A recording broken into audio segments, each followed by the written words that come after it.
Thanks for being here, everyone. Nice to see many familiar faces and people that we've not met before, so thanks for making the effort. And I know it was a pain to find this place, which we worked out about an hour ago, so well done for actually making it here. That's actually very impressive. You all get a free drink. And just a couple of quick things. So, like Emma said, thanks so much for being here. I hope you've had a really productive couple of days. I'm sure your legs are appreciating just sitting down for a couple of hours. We've got 3 kind of sessions coming up, so this is the first one where we're going to talk about the evolution of collaboration and kind of sales and marketing. And the second one is I'm going to do a fireside chat with Derek Kennecke, who is somewhere in this room, but I've lost him somewhere. And he's an amazing guy with a great backstory, so hopefully going to bring that to life for you. And then Emma is going to do the third panel about building a forward-thinking marketing strategy for commercial success. So hopefully by the end of today you've got some stuff you can take back into your organisations and that you can actually implement, or just ignore everything and just drink all the booze, whatever you want to do, we don't care. And as Emma said as well, we've got some amazing panelists and we're very grateful for these guys for making their time. I do want to say a quick thank you to Hannah, and she hates this one on the right. Hannah has organised this event, so I just want everyone just to give a little I know Dan works for Informa, so I'll be quite careful here, but dealing with Informa and trying to get a venue at CPHI is actually not as easy. Different Informa. Different Informa. So yeah, well, thanks for being here. I think we're going to aim to get finished for about 6:30, so everyone could go for dinner and all that kind of stuff afterwards. All right, let's get cracking. So I've got 3 wonderful panelists here that I've known for a long time individually, and they've all been clients at some point in time, or are current clients, and so I'm really, really proud to have these guys on the panel. So I'm going to let them all do a bit of an introduction. So start at the end with Roger, who's going to tell you his life story. How long you got? I'm pretty old. So yeah, nice to be here. Thank you very much for the invitation. Yasmin, you owe me. So I don't know if I need this or not. I've been told I've got a big mouth and very loud. So I'm Roger Lias. I say far too often, but I've earned all this white hair by being in the biologic CDMO space for essentially my whole career. So I started in the early days, Celtec, Lonza, Dyson, founder of KBI, run a few companies along the way. Currently, and my current situation actually resonates quite well with this panel, and I'll explain later, probably during the chats here. But in November of last year, I joined Aurigene Pharmaceutical Services. So Aurigene is a subsidiary of Dr. Reddy's Laboratories in India, well established in small molecule CDMO space, 20 odd years, but made the move into biologics, my area, about 3 years ago. And my role is, it says Chief Commercial Officer. I have a much more trumped up title. I don't even know what it is, Global Head of Commercial or something for the world. But I was brought in basically to pull together the commercial function for our biologic services. It's a very different business to the small molecule services. So that includes, for me, business development, sales side, but project management, program management, but increasingly marketing, pre-sales, proposal generation, inside sales. We're lucky to have quite a few inside sales people as well. So basically anything to get the revenue flowing. But the way we do it can be complicated. So hopefully we can have a chat about that. Great. Thank you, Raman and Raw Marketing team for having us here. I'm Britton, Jimenez. I'm the Senior Vice President of Commercial Operations at Codexis, Inc. I'm fairly new within the organization, been there about 3 months now. My roles and responsibilities is I do head up all of our commercial teams, sales, marketing, our program management, proposals and things come up through those folks. My entire career has been within the pharmaceutical arena. Started probably the first third of my life on the sponsor side, doing different types of commercial activities, and then the back half of my career I've been on the, what I would say, services side, so CDMO side. Most of the CDMOs I started with early on don't exist because they all got bought by the bigger guys, but most recently spent about 11 years at Catalent, running their organization. There's sales and marketing, different activities from there. So jumping into this conversation, looking forward to it because I think it's an interesting topic and there's different ways to look at it. And I don't know if there's one right way or from there, but I think there's a lot of good ideas that everyone can learn from. Canadian. Yeah. so I'm Stephen Houldsworth. I'm the Senior VP of Global Platform Management and Marketing for Corden Pharma, one of those glorified trumped-up titles. I've always been on the service side of this industry, either in the technical side or on the commercial side. So that's an interesting scientific mix I'm bringing to the equation here. I'm responsible for commercial operations, basically sales, strategy, and the marketing responsibilities on the small molecule side. All right, thanks guys. I don't know if there's more mics coming. Yeah. Testing, 1, 2, 3. We're we've all got big mouths. So Yeah, I was going to say, we probably don't need them. I forgot to introduce myself, so I should probably do that before starting. So I'm Raman, I'm the founder of Remarketing, which is the host for this evening. If you recognise my lovely, jolly, sultry tones, it's also because I'm the host of a podcast called Molecule to Market. So if you've got a phone, I don't know if any of you've got one of these, you pull them out and you go to the App Store on your phone and you download Molecule to Market and subscribe. That would be fantastic. It would change your life. All right, so not necessarily for the better. No. Just change your life, yeah. All right, let's start quite broad then, just in terms of like the relationship between sales and marketing and actually how it's kind of evolved over recent years. Roger, you've mentioned the amount of years that you've been in the sector, so how is it different today versus say it was 20 years ago, or actually is it quite similar? Yeah, no, I think it's similar in some ways, but I think my observation is the market itself has changed, not marketing per se, the way we have to approach the market. So literally when I started, sadly, I am that old, we were, I think with Celtec out of the UK, we were one of 2 biologics contract manufacturers in the world, Lonza acquired us. So, what we see now is just this massive growth in the marketplace, huge competition. So, and it's a very, very difficult market to differentiate yourself in. A bioreactor is a bioreactor. Everybody knows they can say they've got terrible quality, right? They're just going to say they're compliant. So I think the way I see it is it hasn't changed in terms of what we do, but the imperative for marketing. And I use marketing not just to mean promotion. I mean, I use it in the old drug type way, product placement, positioning, all that kind of stuff. But it's become really, really important. And I won't all the time, but I think particularly in the biologic space, it's such a complex, everything we do is bespoke. We're not taking orders for 50 kilos of this or 2 tons of that. We're depending on these little cells to do the work for us. So everything is bespoke. The customer interactions are incredibly important. So it takes a village, to use that term, whether it takes a village to win the business in the first place or to execute the project. And marketing is just an enormous part of that. So I almost don't differentiate between marketing and business development. I see it Controversial. Oh, terrible. And certainly organizationally, I'm dealing now with reassembling the way the things are where I like it. Maybe we'll talk about it in a while. But I think it has to be very integrated. But I think it's the market that's changed, not marketing per se. Britton, any thoughts? Yeah, it is the market, and I think the way that customers buy are different. So the way that you present yourself to your customers and your clientele is different than what it was 15, 20 years ago. 15, 20 years ago, the idea was you say a brand name or you say your product 7 to 8 times, and then they're going to remember it and hopefully buy you. I think, buy it from you. I think it's too competitive now. Now it's a customer experience. They want something different, they want something unique, and they want personalized.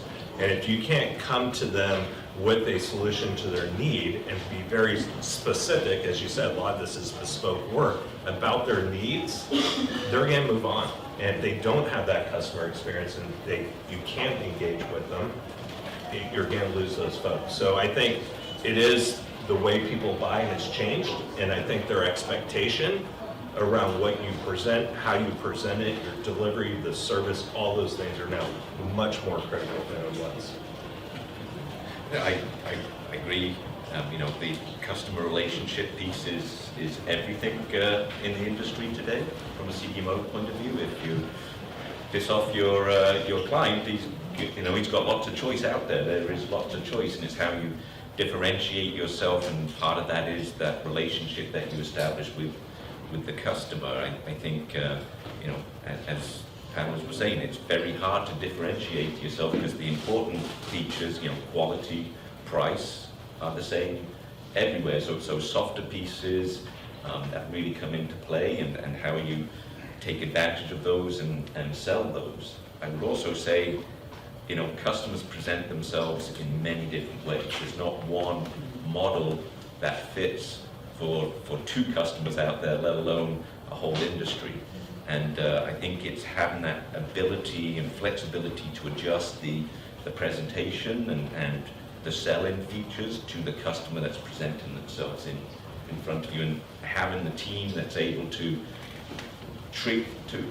figure out what it is that customer is actually looking for and adjust on the fly, and have the tools to be able to adjust on the fly. That's so interesting. I think back in the day there was definitely I remember we used to have I used to work for a CDMO, and we used to have a deck.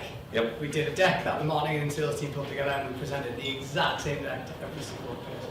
I actually realised at some point, well, each of these customers are actually slightly different. We should probably think about presenting this different. So I suppose you guys have all run teams where you're overseeing sales and marketing, and most people here tonight are either on the marketing side or the sales side, or even project management, account management type roles.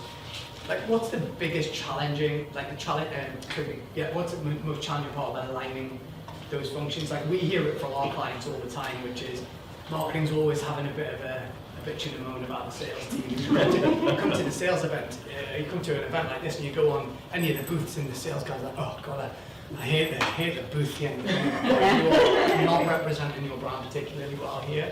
But how do you overcome some of those challenges? And Roger, I'll start with you.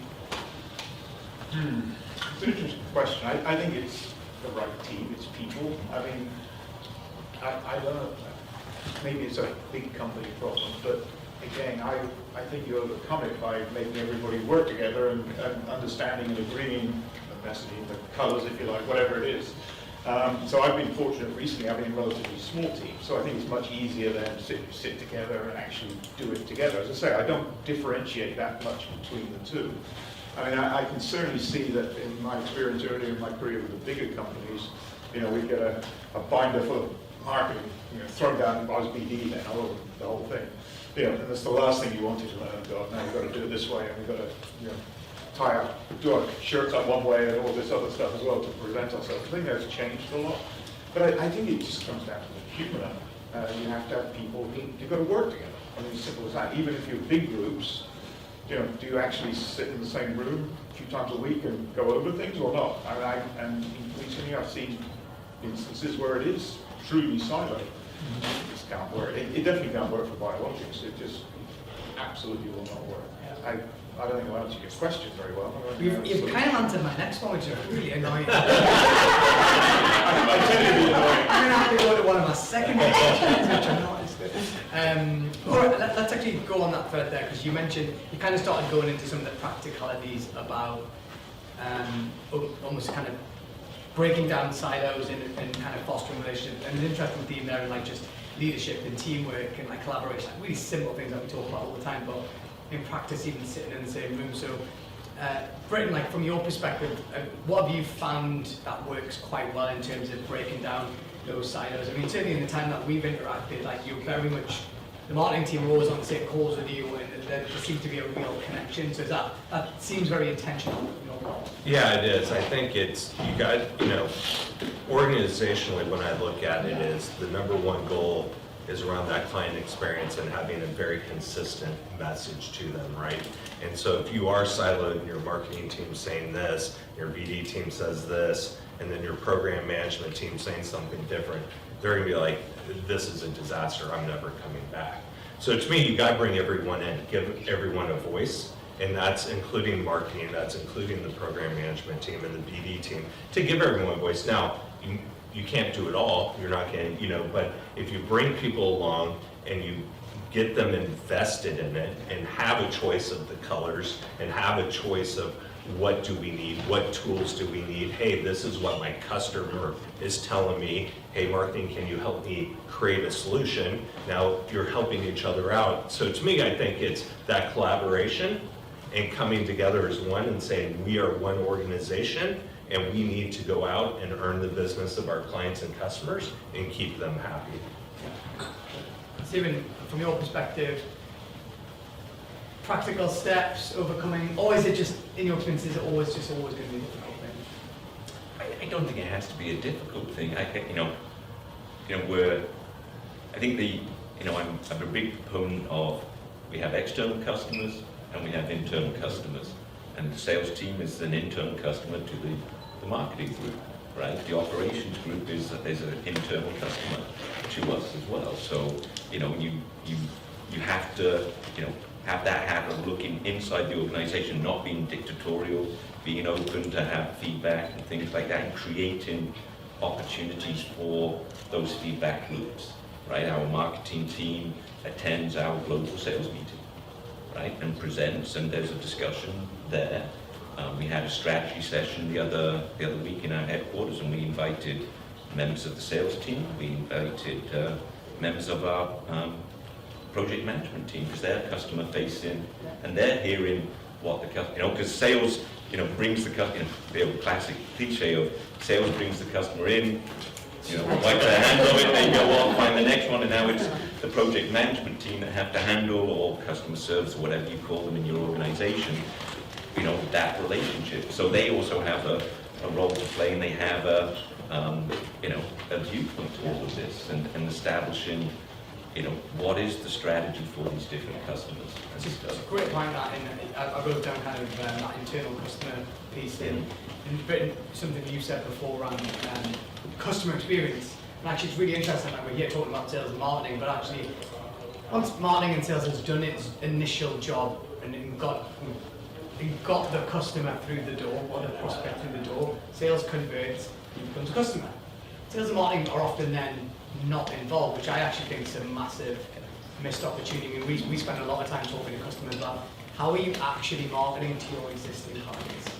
And so it's not on the question, but because you threw me on the other one. Right, I'm going to throw it back at you. Just one quick question.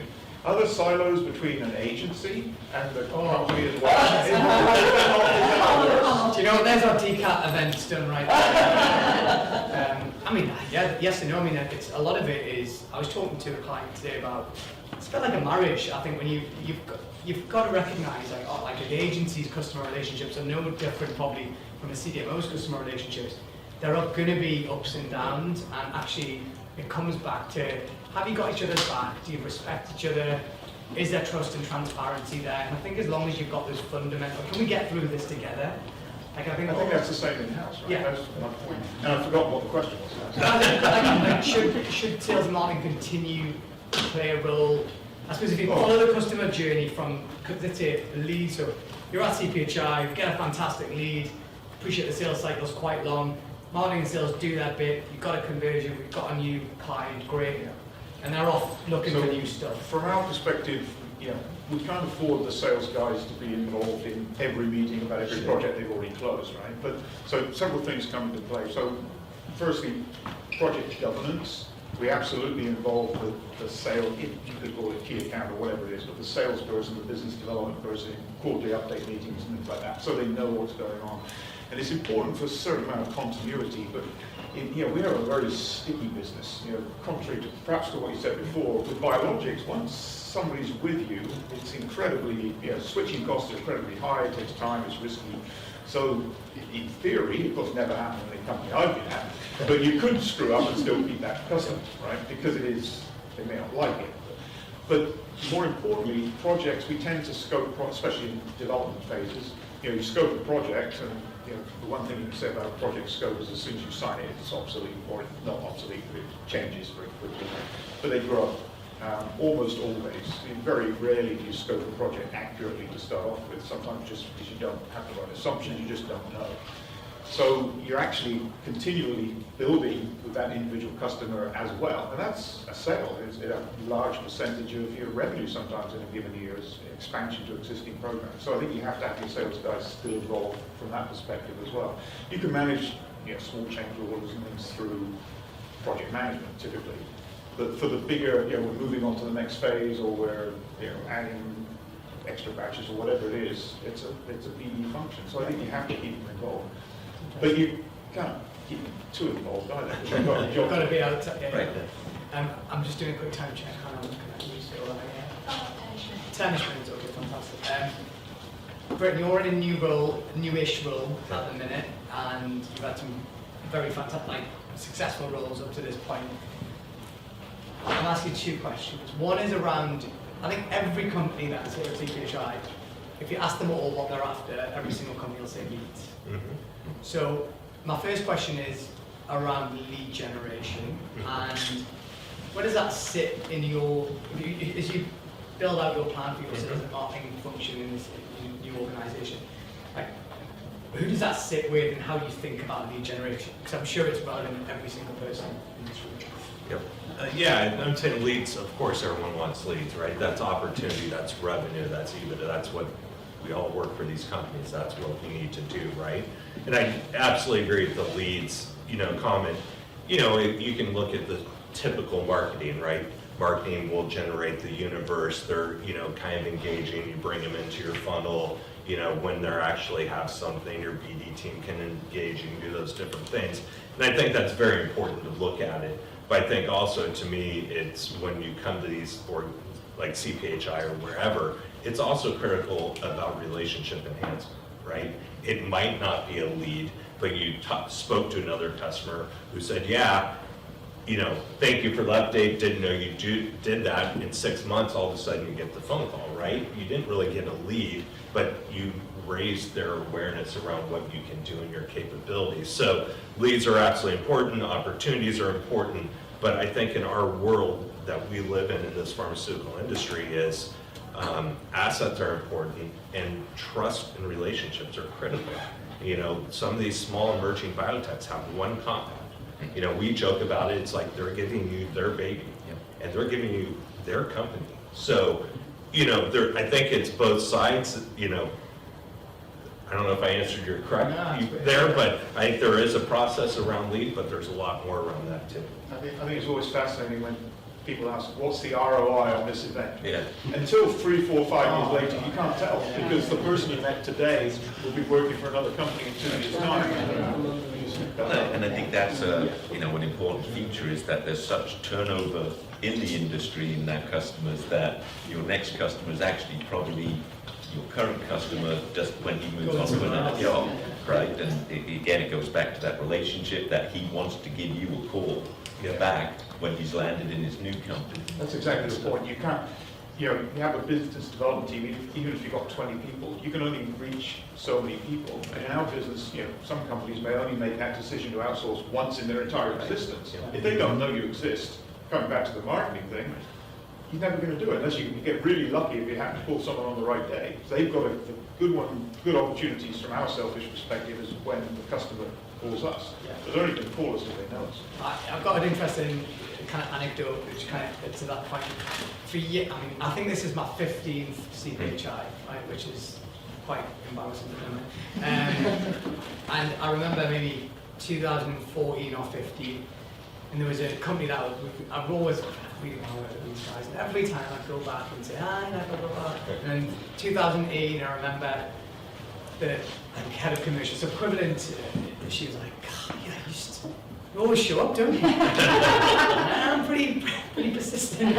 So I think it's time we, probably give you a project. I always remember being like, it's taken probably 7, 8 years just showing up, being there, being respectful, being nice, and all that kind of stuff, and having it, and for that individual to like you said, the awareness, having awareness of who you are and actually what you do, that ultimately led to that opportunity, but sometimes it doesn't happen overnight. So, and to pause there, a few minutes left, so I'm going to open the questions up to Yasmin, who Yasmin, go first, and then Tyler, if you want to go next.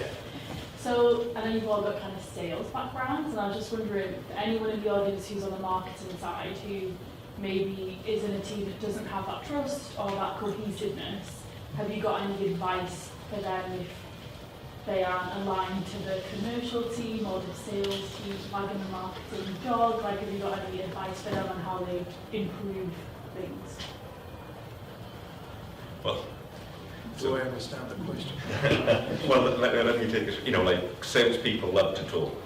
Just give them a call, right? Like you know who your I presume you would know who your salespeople were. Yeah, I would hope you would know, you know, who your salespeople were in the organisation. Just give them a call, and they'll tell you what they want, right? That I'm yet to meet a salesperson that's not willing to give you their opinion. You should know that, Jimenez, as a salesperson. And understand, people are always looking for help. Yeah. Find their need. That's your customer, find their need. What is their gap, right? You know what salespeople's objectives are. They're out there to find new business and enhance revenue. How do you help them? Go to them with ideas and say, hey, you know, I'm the new marketing person and I want to help you. You know, how can I help you? What are things that you're having challenges with and issues with? And show the value that way, because if someone comes in and can help me make my life easier, come on board. You know, don't come on and make my life more difficult and tell me what to do and how to do it. That's going to cause problems. So, and I would say listen as well, because you know, salespeople are whiny little you-know-whats, right? I mean, almost by definition, there's always something that needs doing or doesn't get done. But they are the eyes and ears. I mean, they're out there and they are listening. And the good ones will certainly be hopefully articulate in explaining market gaps, niches, needs, opportunities, whatever it is. And it's it's a bit of a double-edged sword. Who's responsible? Is it marketing for defining what we do and how we do it, or is it PD? I don't think it's either. I say it's the team. It's having this commercial function that should do it together. So, First off, Britton, love your socks. I Oh, yeah, I just want to make sure when you remember who Ron is, or if you ever want to remember I'll take a so pair. far into this without the socks. So, just make sure you always remember, These were the gifts, so these were the context of these socks. We had a client dinner a couple of years ago, and Emma might have known, I didn't know, and then in the gift bag to the client were socks with mine and Emma's faces on. So, he's not going to take it off. yeah. 4 straight years. That's great. So I think with just talking a bit more on like the sales pitch, trying to earn the trust, and what Raman said earlier was, like, everyone has a bioreactor. A lot of these CMOs, CROs have kind of the same equipment and same capabilities. How do you actually go about proving in a pitch, trust me with your baby? How do you go and you do that if it's a truly like a cold lead, they don't have any relationship? Good question. I can give a shot. By far, that's the hardest situation you can walk into, right? It's earning that trust. I always say, what do I like to hear from people I'm buying from, right? How do you build that trust? In our industry, you're looking at quality, there's different things like that, but it's being there, it's answering the question. It's truly finding out their need. What are they looking for? What are their issues? What are they afraid of, right? They might be an organization that is, we know quality and we understand this, but we don't understand this aspect at all. So it's really, truly, in my opinion, if the BD person or marketing person is there, is what is their true need? And that sometimes you don't find out for a very long time, right? You get a lot of smoke screens and this, it's just price, it's price, we just need the cheapest fast, that's it. And then you find out it's a quality thing because they had a quality issue somewhere. So it's not easy. It's very, very hard. I'm saying if you look at the statistics where I came from, winning a new business, going back to how do you win, winning a brand new customer, new business is about 22% win rate. So you're losing 8 out of 10 times. It's not easy. Repeat business, hopefully, it should be significantly easier. I mean, I don't think you do it in a pitch, not in one pitch anyway, because that's what you do. Unless you've got a day to sit with somebody, it's relationship, right? So a pitch tells them who you are and what you're about, but everybody makes similar claims. Like I say, nobody's going to say they've got terrible quality, right? So it's the pitch opens a door to a much longer conversation, and sales cycles are hugely long anyway, in general. So I think you earn that trust over time, and it's relationship driven. There's certain things you can do. We've just been inspected by the FDA. I've got no 483s and things. That's all good data, but it's a lot more than that. So I think it's relationship over time. Yeah. Like Raman, it takes 7 years. Hopefully still waiting for your massive piece of business. I was going to say, those of us who are good at sales take a year or two. It's a long sales cycle. But yeah, it's a tough question. I don't think you do it in a pitch. It takes a village, as I say. It's coming in and visit and meet scientists and everything else that goes with it, and audits, and it's just, nobody makes a decision based on meeting you for 10 minutes. You know, it's like free pens at a trade show. Yeah, I'm going to place a $5 million piece of business because you've got a nice pen. Don't give the pens away.